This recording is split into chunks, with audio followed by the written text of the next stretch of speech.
Caras amigas, caros amigos que acompanham o meu canal, hoje é dia de fazer uma reflexão verdadeira e profunda a respeito da chegada desses dois treinadores, dessa dupla que tem mexido com a atenção do futebol nacional, Jorge Jesus e Jorge Sampaoli. Falo aqui dos dois treinadores estrangeiros que estão agitando o Brasileirão desse ano, não só o Brasileirão, mas o calendário do futebol masculino nacional, profissional brasileiro.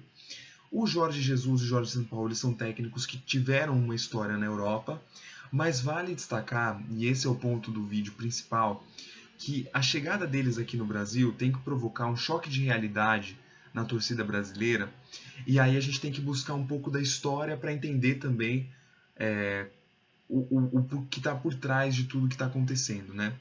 Jorge Jesus e Jorge Sampaoli não são técnicos de ponta na Europa. Não são. Terceiro ou quarto escalão, no máximo.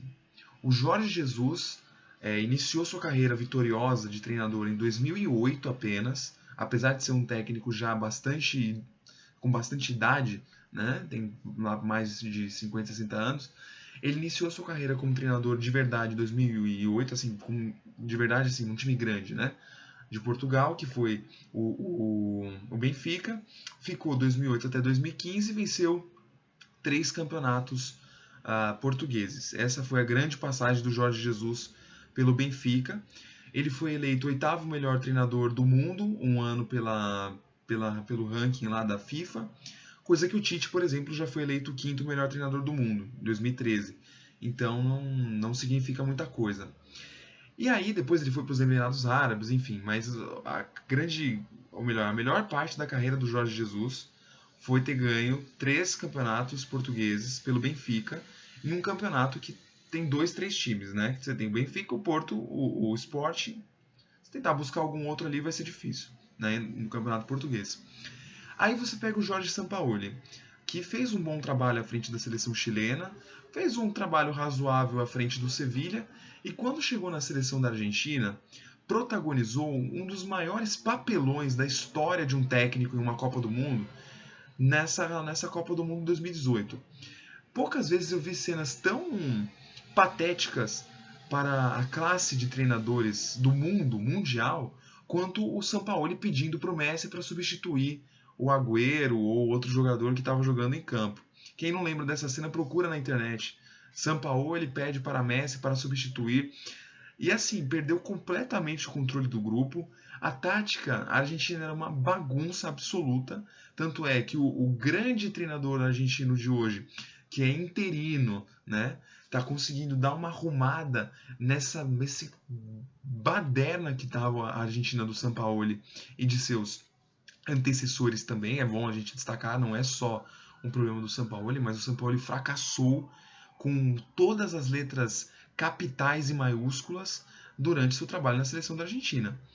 E aí ele chega aqui no Brasil, parece que ele reinventou o futebol. O Jorge Jesus, que tem como grande momento da carreira um título português, chega no Brasil e parece que reinventou o futebol.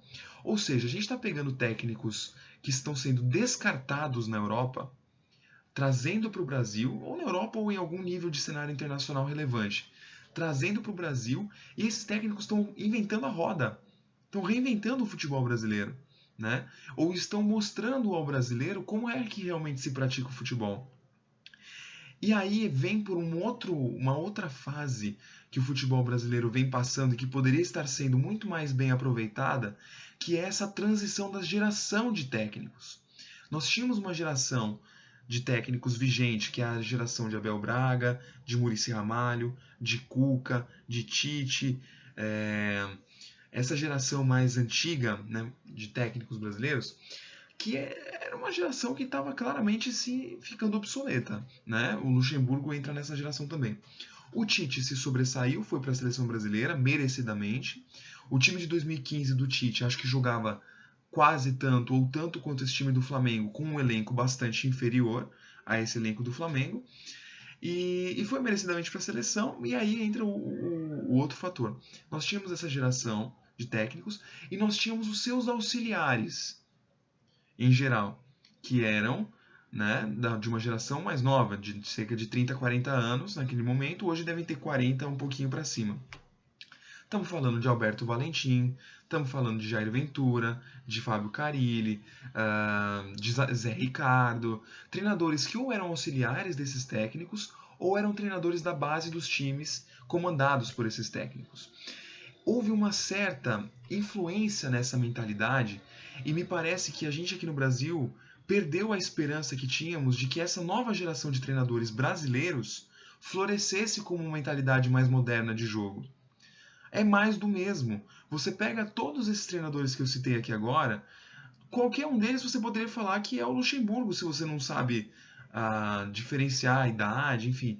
Se você vê o time jogando em campo e não sabe quem é o técnico, não existe diferença prática entre a ideia de jogo dessa classe mais nova e a ideia de jogo dos treinadores mais modernos, mais antigos. E é claro, com exceção do Tite nessa prateleira. E do Renato Gaúcho também, os dois. Mas isso é muito prejudicial ao futebol brasileiro. Nós temos alguns expoentes dessa nova geração, especialmente Fernando Diniz e Thiago Nunes. Detalhe, Thiago Nunes também era auxiliar, mas era auxiliar do Fernando Diniz.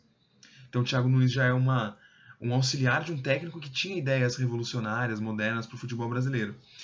Mas o ponto é que essa classe brasileira que surgiu nova é tão ruim ou pior do que a classe que está saindo. Né? Parece a renovação política brasileira, né? Que houve um desejo desenfreado por renovação e aí você colocou gente muito pior do que as que estavam lá no Congresso. Enfim, a mesma coisa com a classe treinadora. Existia um desejo tão desenfreado de renovação que a gente está colocando um monte de treinador incompetente, muito incompetente, como se fossem a salvação do futebol brasileiro. Né? E isso acaba dando pano para o discurso desses técnicos gringos de que eles são de fato a salvação do futebol brasileiro. Porque se você olha a classe antiga de treinadores brasileiros que está sendo agora aposentada, né? E você olha essa classe nova, você fala assim, cara, não tem mais como salvar, porque os novos são ruins e os antigos são ruins, até piores, né? Então, o que a gente precisa no Brasil é entender com esses treinadores estrangeiros de baixo escalão, aonde está de fato o nível tático do futebol brasileiro, da grande massa de treinadores. Existem treinadores que se sobressaem, sim. Sim. Fernando Diniz, Thiago Nunes, Renato Gaúcho. Ponto. Nós temos 3 treinadores no Brasil que se sobressaem hoje. E o resto todo? E os outros 19, 30 treinadores que estão entre as séries A e B que são brasileiros? Né? Então, assim, a chegada dos estrangeiros tem que dar uma chacoalhada na ideia de jogo do Brasil.